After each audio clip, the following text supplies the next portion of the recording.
This is verse 13 of the book of Jude. We have a string of predicate nominatives that the author is using here. In the previous verse he had hutoi eisen, they are.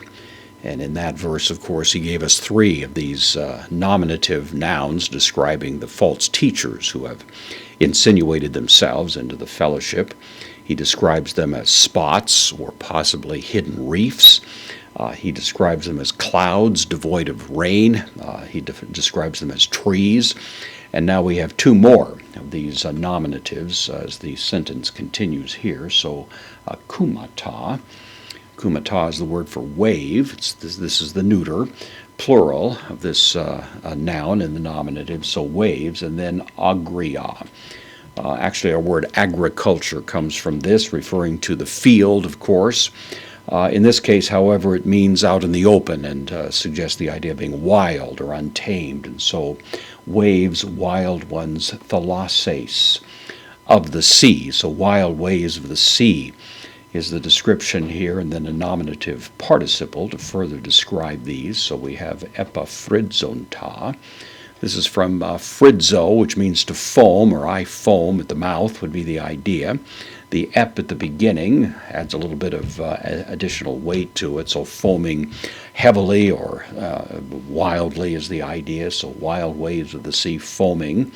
And then tas, aiskunas, their shame. This is actually a noun. It's in the plural neuter, so we would say foaming their shames. We might say it's actually the feminine, I should say.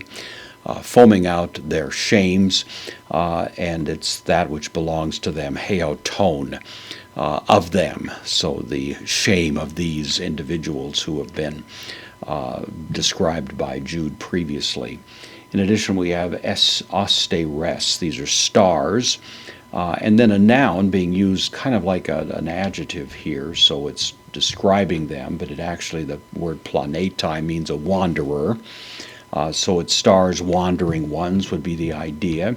Hois, to whom or for whom. And then the fulfillment of that, you might say down here with this verb, to teretai, from tereo. Means to keep something, to hold it, to reserve it.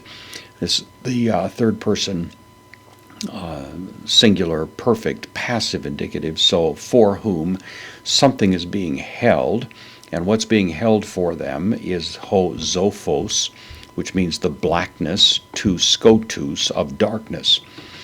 Really a very powerful idea. This blackness of darkness is being reserved for them, eis iona, forever. So Jude is once again giving us a remarkable series of descriptive terms, all of which are intended to give severe warning, really, to the community of faith regarding these individuals, antinomians who are coming in trying to distort an understanding of the grace of God, turning it into a license that would excuse various kinds of sinful behavior.